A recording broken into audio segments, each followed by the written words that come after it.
40세 이하 여성은 자녀 4명 출산 의무화, 출산율 상승과 그의 기이한 정책. 김일성을 가장 존경했다던 루마니아의 독재자 차우셰스쿠, 그의 출산 정책과 기이한 업적에 대해 알아봅시다. 차우셰스쿠는 제1차 세계대전이 끝나가던 1918년 1월 26일에 루마니아 왕국 남부에서 가난한 농부였던 부모 사이에서 태어났습니다. 루마니아의 초대 대통령이자 마지막 루마니아 공산당의 독재자였으며 극단적인 정치로 사회, 정치, 경제 전반에 걸쳐 철저한 통제를 유지했고, 특히 1966년 이후의 강압적인 인구 증가 정책과 관련해서 생리주기 경찰을 조직했습니다. 이 정책은 여성의 생리주기를 감시하고 국가의 인구 정책에 맞춰 출산율을 강제로 증가시키려는 목적의 조직이었는데, 부부간의 정상적인 성관계 횟수를 일주일에 34회로 규정하고 40세 이하의 모든 여성은 무조건 최소 자녀 넷을 의무로 두라고 강요했으며, 시간이 지나 향후에는 자녀 5명을 두는 것으로 의무화합니다.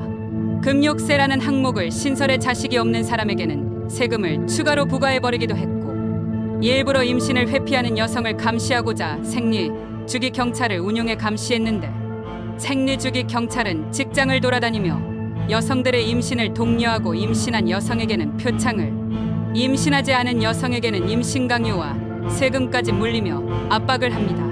그리고 루마니아의 여성들은 3개월마다 한 번씩 임신했는지 검사를 받아야 했는데, 만약 그 여성들이 임신을 한 게 밝혀졌음에도 출산을 안 했다면 기소까지 당하게 됩니다. 차우셰스쿠는 더 많은 인구가 강력한 국가의 토대라고 믿었기 때문에 1977년부터는 만약 할당된 아이수를 채우지 못하면 매월마다 무거운 세금을 물리는데, 황당한 사실은 아이를 낳을 수 없는 장애인, 불임인 여성, 심지어 성불구자에게까지도 세금을 물렸습니다. 그러면서도 고위 간부의 부인들은 강제 출산과 징세의 대상에서 예외였으며, 실제로 차우셰스쿠 부부도 자식이 셋밖에 없었습니다. 차우셰스쿠는 법령 770을 통해 낙태를 금지하고 출산율을 인위적으로 증가시키기 위한 조치를 취했는데, 법령 770은 차우셰스쿠 정권의 인구 증가 정책의 핵심이었습니다. 이 법령은 모든 형태의 낙태를 금지했으며 여성의 피임을 엄격히 제한했습니다. 법령은 처음에는 40세였지만 향후 45세로 개정이 되어 45세 미만의 여성들에 대한 강제적인 출산 의무를 부과했고, 이로 인해 많은 여성들이 원치 않는 임신을 하게 됩니다. 이 결과 루마니아의 출생률을 100%가 증가하여 1.9명에서 3.7명으로 2배가 올랐고, 많은 아이들이 태어나 키울 환경이 되지 않는 가정이 많은 만큼 보육원만 수천 개를 더 지어야만 했는데, 이러한 황당한 정책은 결과적으로 많은 부작용이 발생하였고, 법령 770과 생리주기 경찰의 존재로 인해 많은 여성들은 불법적인 방법으로 낙태를 시도하게 됩니다. 정부는 낙태를 불법화하고 피임을 제한했지만, 원치 않는 임신을 피하려는 여성들은 위험을 감수하고 불법 낙태 시술을 받았고, 이러한 시술은 비위생적인 환경에서 이루어지거나 자격이 없는 사람들이 시술을 담당하는 경우가 많았기 때문에 많은 여성들이 건강을 해치거나 사망에 이르기도 합니다. 1970년대와 1980년대 동안 루마니아의 모성 사망률은 유럽에서 가장 높은 수준에 달했고, 특히 불법 낙태로 인한 사망이 급증했으며, 이는 차우셰스쿠 정권의 억압적인 인구 정책의 직접적인 결과였습니다. 그러나 정부는 이러한 문제를 인정하지 않았으며, 오히려 더 많은 여성들을 감시하고 통제하기 위해 생리주기 경찰의 활동을 강화했습니다. 생리주기 경찰은 단순히 여성의 생리주기만을 감시하는 것이 아니라 더 나아가 여성의 신체와 삶 전반에 걸쳐 국가가 개입하는 수단이 되었습니다. 이는 여성의 기본적인 인권을 침해하는 것이었으며, 많은 여성들은 신체적, 정신적 고통을 겪었는데, 여성들은 국가의 요구에 부응하지 못할 경우 직장이나 사회적 지위에서 배제될 위험에 처했으며, 개인의 자유와 권리를 심각하게 위협하게 됩니다. 따라서 루마니아 여성들에게 지속적인 불안과 스트레스를 안겨주었고, 여성들은 자신의 신체와 삶에 대한 통제력을 상실한 채 국가의 요구에 맞춰 살아가야 했습니다. 출산 정책 외에 다른 기이한 정책으로 자신의 이미지를 신격화하기 위해 과도한 선전과 미디어 통제를 시행했는데, 공식 행사에서 모든 사람들이 자신을 칭송하도록 강요했고, 어린아이들조차 그를 찬양하는 시와 노래를 외워야 했으며, 전국적으로 자신의 초상화와 동상을 세워 모든 공공장소에 자신의 사진을 걸도록 했습니다. 그의 대표적인 기이한 또 다른 프로젝트는 국민의 궁정 건설도 있었습니다.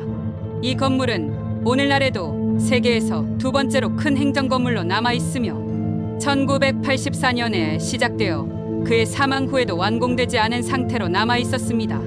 그는 건물의 크기를 강조하며 자신을 위한 영원한 유산을 만들고자 했었는데, 건설로 인해 수천 명의 주민들이 강제로 이주당했고 막대한 국가 자금이 투입되면서 경제에 큰 타격을 주었습니다. 이 건물은 차우셰스쿠의 사치와 허영을 상징하는 구조물로 루마니아 경제에 치명적인 부담을 안기기도 했습니다. 또한 그의 배급 정책으로는 루마니아 국민들이 필요한 칼로리 섭취량을 정해주었고, 이를 과학적으로 계산한 결과라고 주장했는데, 실제로는 국가의 농산물과 식량 대부분이 외채를 갚기 위해 해외로 수출되었고, 국민들은 필수적인 식량조차 배급받지 못하는 상황이 되었습니다. 결국 많은 루마니아인들이 식량 부족과 굶주림에 시달리게 되었고, 차우셰스쿠는 국민의 식량 문제에 대해 점점 더 무관심한 태도를 보였습니다. 국민들은 오랜 시간 줄을 서야 기본적인 식품을 배급받을 수 있었으며, 시장에서는 식량이 턱없이 부족했기에 이 시기 루마니아 국민의 생활은 극도로 피폐해졌습니다. 차우셰스쿠는 1989년 12월 부쿠레슈티 중심 광장에서 마지막 연설을 하게 됩니다. 그가 군중 앞에서 연설하던 중 청중들 사이에서 야유가 터지기 시작했고, 이에 놀란 차우셰스쿠는 당황한 기색을 감추지 못했습니다. 이 사건은 차우셰스쿠의 권력이 무너지는 시작점이었으며, 이후 군중들은 그의 집권에 반대하며 대규모 시위를 벌이기 시작했습니다. 결국 군부마저 차우셰스쿠를 지지하지 않게 되었고, 차우셰스쿠와 그의 아내 엘레나는 헬리콥터를 타고 탈출을 시도했으나 붙잡히고 맙니다. 그들은 짧은 군사 재판을 거쳐 사형을 선고받았으며 1989년 12월 25일 총사령에 처해졌습니다. 이 장면은 텔레비전으로 방송되어 루마니아 국민들에게 큰 충격을 주었고, 차우셰스쿠의 독재 시대는 막을 내리게 되었습니다. 차우셰스쿠의 기이한 정책들은 국민들의 자유와 권리를 침해하는 대표적인 사례로, 국가가 개인의 신체와 삶을 통제하려는 시도가 얼마나 큰 고통과 억압을 초래할 수 있는지를 여실히 보여주네요. 여러분은 차우셰스쿠의 기이한 정책에 대해 어떻게 생각하시는지 댓글로 부탁드리며, 영상이 재밌으셨다면 구독과 좋아요 부탁드립니다. 끝까지 시청해주셔서 감사합니다.